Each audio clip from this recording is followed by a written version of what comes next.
Film ini menceritakan kisah ibu rumah tangga yang menjanda dan hidup bersama kedua putrinya.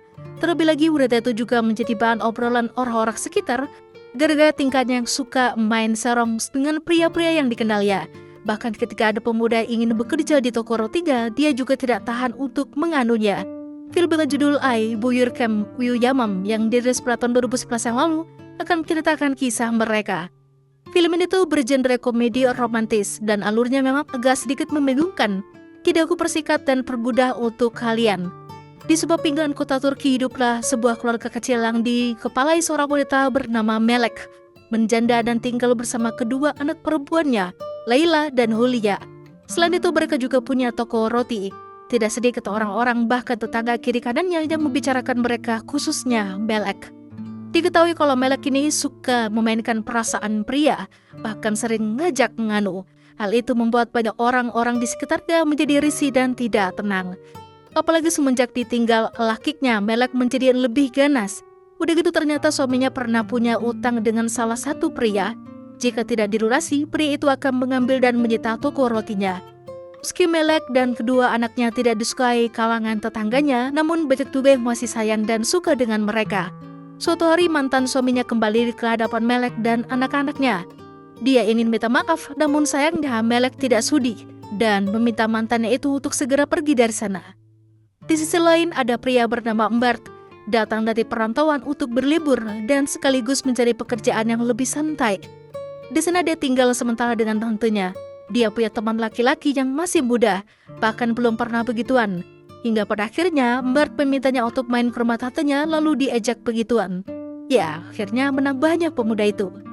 Sementara Melek masih saja didatangi oleh mantan suaminya, namun lagi-lagi Melek tidak ingin menerimanya dan sekali lagi memintanya untuk pergi dari hadapannya.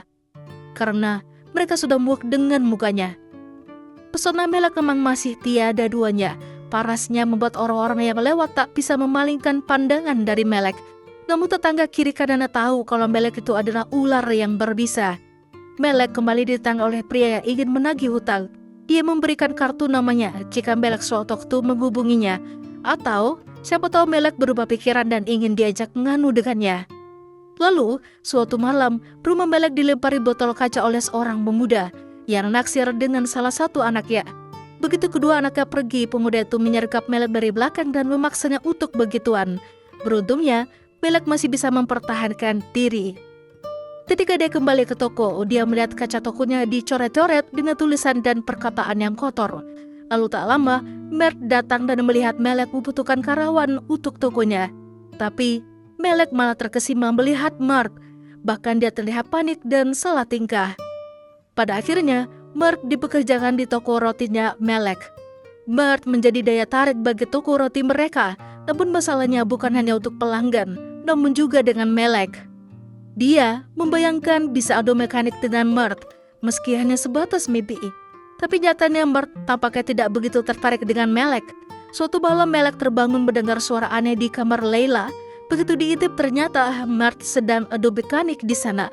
Melek kecewa dan histeris.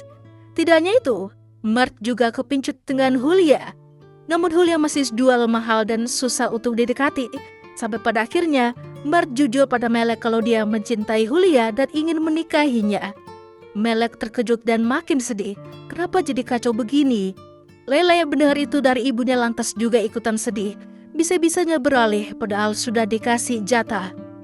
Melek memberitahukan ini pada Hulya kalau Mert ingin menikahinya. Namun Hulya tidak mau dan masih ingin bersama ibu dan kakaknya. Daripada situasi menjadi lebih kacau, mereka memutuskan untuk kabur dan meninggalkan kota tersebut. Ditambah lagi, para warga sekitar juga sudah jenuh dengan tingkah Melek dan kedua anaknya. Melek dan anaknya dihadang Mert. Mert tetap ingin bersama Hulya, namun Melek dengan berani mendaratkan batu ke kepala Mert. Lalu, gerombolan warga juga ingin menangkap Melek. Dia dilempari batu, namun Mert menghalangi mereka dengan tubuhnya. Dan pada akhirnya, Mert lah yang menjadi korban. Tidak hanya Mert, namun beberapa warga dan teman juga masih ada yang berpihak pada Melek dan kedua anaknya. Ketika akan terjadi konflik, gempa muncul hingga membuat mereka kuacar-kacir. Mert tidak selamat, sementara Melek dan kedua anaknya berhasil meninggalkan kota menggunakan bis. mereka akan memulai kehidupan yang baru dan tenang di tempat yang lain. Itulah tadi alur cerita film Ai Buyurkam Uyuyamam. Jika kalian suka dengan video ini, juga lupa untuk tinggalkan like dan sampai jumpa lagi.